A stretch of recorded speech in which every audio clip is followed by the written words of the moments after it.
Sa video na to, bumiyahe kami mula San Jose del Monte, Bulacan, papuntang Bangued Abra. At pagkatapos ay dumiretso sa napakagandang scenic road na Blazing Mountain of Gods. Paikot ng vegan. Welcome sa ating channel, Motor Lang at Kalsada.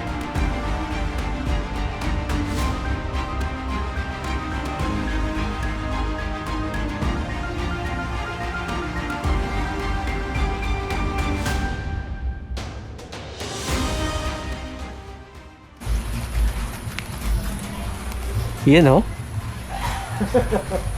Intercom. Oh, Sir Roji. Ay! Lugat pa kakapairing. Anong oras pa kakapairing? Pindot ka na. Pindot ka isa.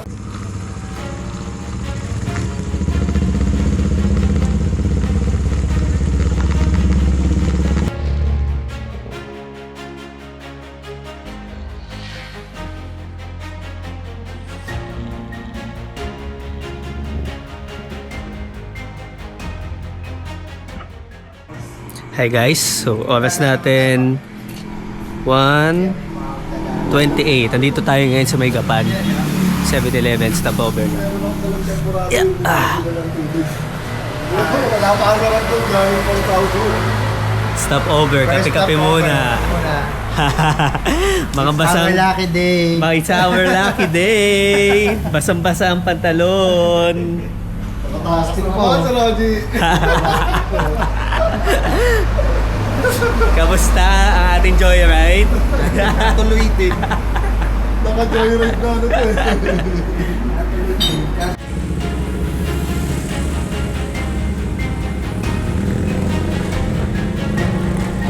Ang bayan ng Nueva Ecija ay kilala bilang Rice Bowl of the Philippines.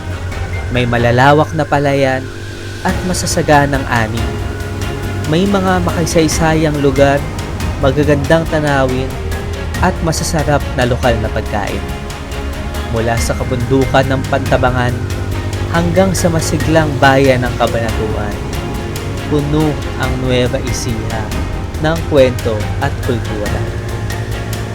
Lo, dito ka sa harap ko, Lo. Dito ka sa harap ko. Yan. Naka-video to, naka-record. Makiki-overtake lang po. Lapit tayo sa Tarlac. Okay, time check 3:22. Nandito na tayo sa Gimba. Yan, sige. Hataw lang. Open. Waswas. Urdaneta Temple, 4:03 a.m. Pangasinan, boys.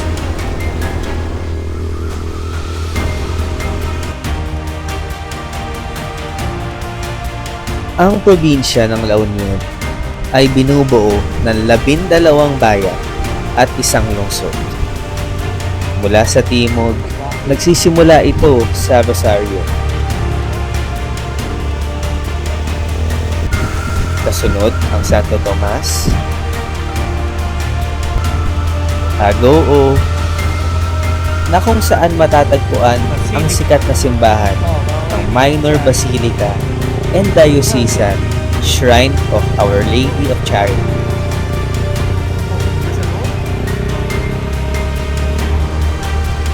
Abingay, Caba, Baguio. at Bawang. So pag galing ka Baguio at bababa ka dito, dito ang baba mo.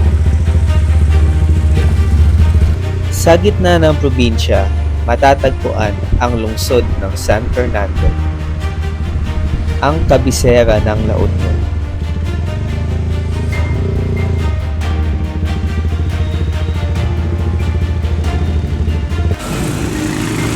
Ano ba sila? Wala sila.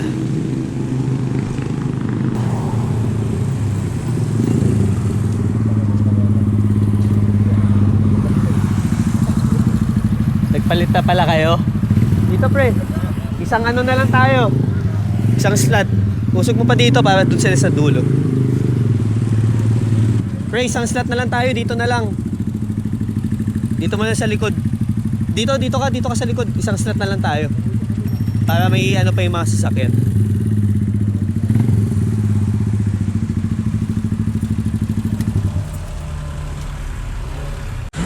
Hi guys, dito tayo ngayon sa Starbucks. Nagkape lang kami.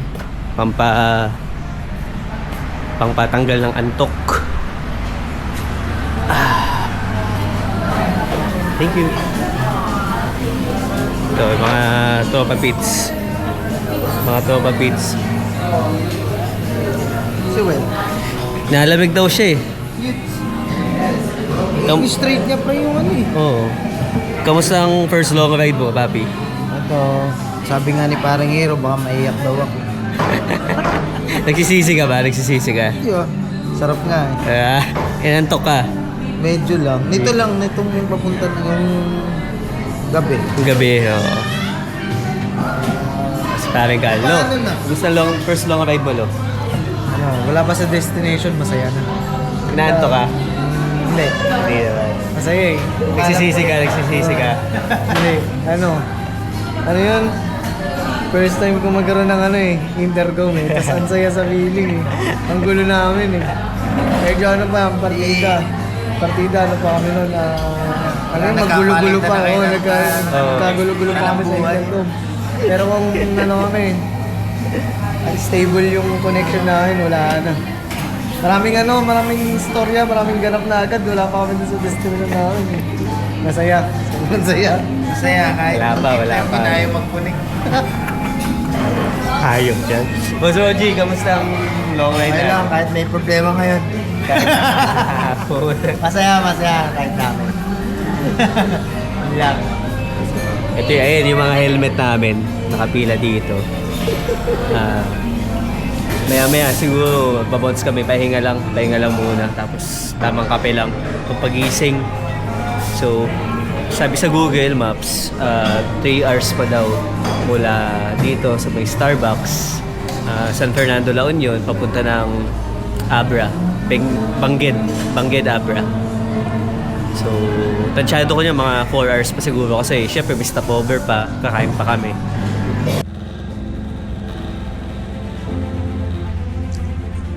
Pag-akyat pa ng Hilaga, madadaanan pa ang San Juan, kung saan famous ito na surf town dito sa La Union. Madadaanan din ang bayan ng Bacnotan, bayan ng Balawan, bayan ng Luna, at nagtatapos sa bayan ng Bangar. Kilala ang La Union sa magagandang dalampasigan, nightlife, at masarap na pagkain. Ang La Union ay isang probinsyang binabalik-balikan ng mga turista dahil sa ganda nitong kultura. Ganda dito guys! Yan, dito kayo sa harap. Yan! Ganda ng tanawin. Dito ka sa harap ko, Lo. Dito sa harap ko. Yan! Makikita natin itong E-Way Cafe Racer 152. Yan po si Carlo. Lo, ilan top speed mo dito, Lo? 126. Bilis din na, no? 126. Tipid sa gas, no? Pogi, classic. Bagay pa yung helmet.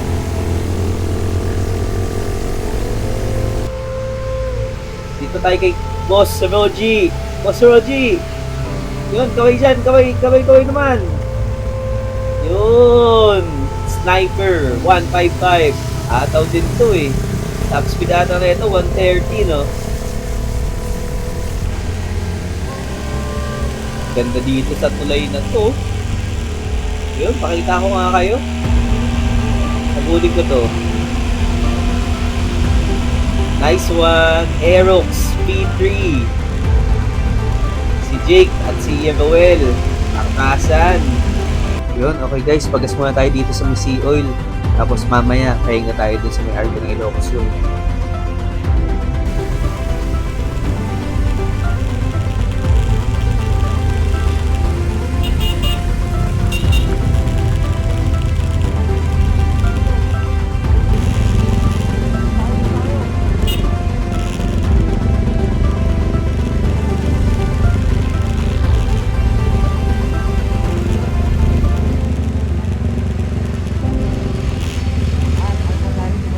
Ang probinsya ng Ilocos Sur ay kilala sa mayamang kasaysayan, kultura, at makukulay na bayan. Mula sa Arco, madadaanan mo ang bayan ng Santa, na sinundan ng Santa Lucia, at ang lungsod ng Canton. Pagkatapos, ay dumaan kami sa may Santiago, kung saan matatagpuan ang sikat na dalampasigan ng Suso Beach. Famous ito na hinihintuan ng mga rider kapag papunta dito sa may Ilocos. Sunod ang Narvacan, at bago tuluyang umakyat, mararating mo ang junction ng Caabra.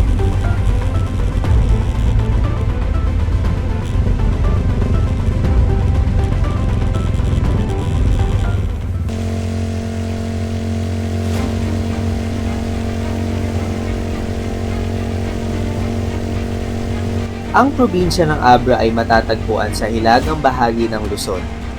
Tahanan ito ng mga itneg, mga katutubong grupo na hanggang ngayon ay patuloy na pinapahalagahan ang kanilang mga tradisyon.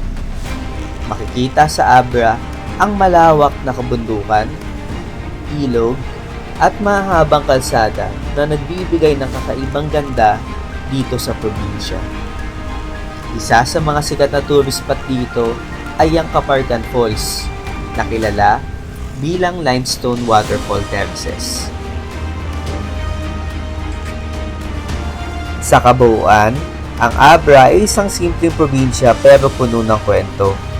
Tahimik ang lugar, maayos ang mga kalsada, at ramdam ang pagiging totoo ng pamumuhay ng mga tao dito.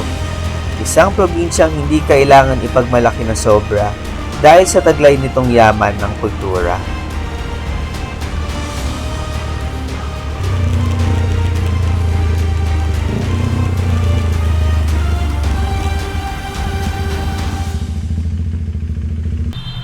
Hi guys, nandito kami ngayon sa Abra. Ito, ayan oh. Oh. Ito yung ano ba to? Tanga din. Tanong natin kay ate. Hi po, good afternoon. Anong tawag sa tunnel na to? Tangadan tunnel. Oo ba? Sige. Ilan sir? Na-order. Wait lang. Tatanungin ko muna si mga sila ha. Ako tayo isa. Ikaw lo. Magkano nga yun? Yan tayo. Ano, lemonade? 100 lang. Ano lemonade? Ito? Sa'yo po. Yung mango? Mango lemonade? Mango lemonade to, di ba? Yes sir, dalawa. Ano? Sige. Ano? Ito, yung 2 for 130. Dikit mo na.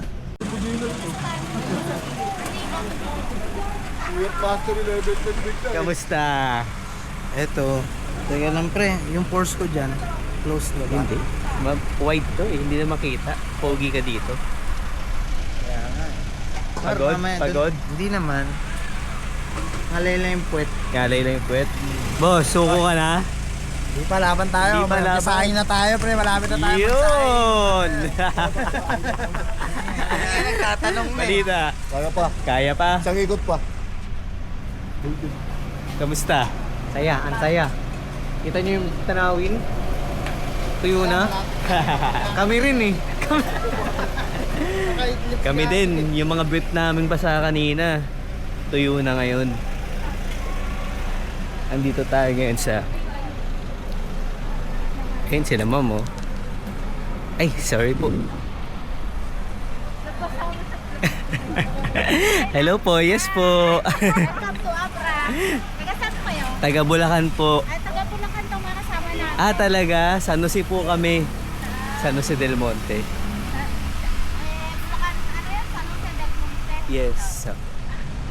Sige po, dito po muna ako. Ito, Tangadan Tunnel. So tingnan nyo guys, oh. May kabayo dito na may tao sa taas.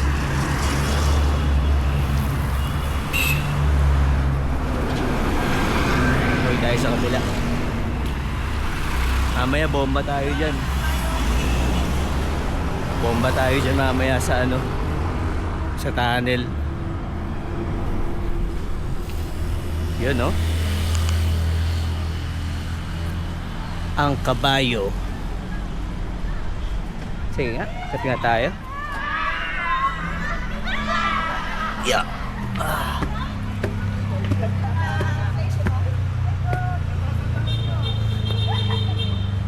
Yun, no? Dami pang mga riders na dumating. Grabe, pinupuntahan talaga tong Abra. First time namin dito.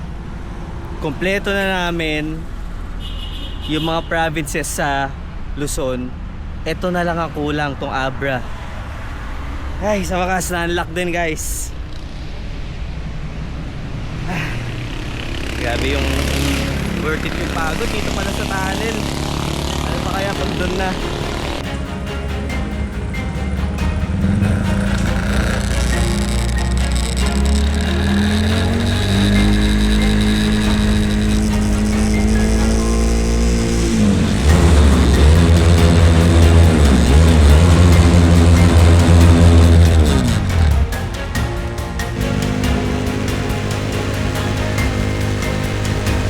Pagkatapos suminto sa tangadang tunnel, ay dumiretso na kami sa bayan ng Bangged. Ang Bangged ay capital ng Abra Province. Ang mga establishment ay nakasentro sa mismong town plaza ng Bangged. Maraming masasarap na kainan sa kaliwat kanan. Matapos ang 30 minutes ay dumiretso na kami sa Inas Transient, na kung saan located ito malapit sa Calapag Bridge.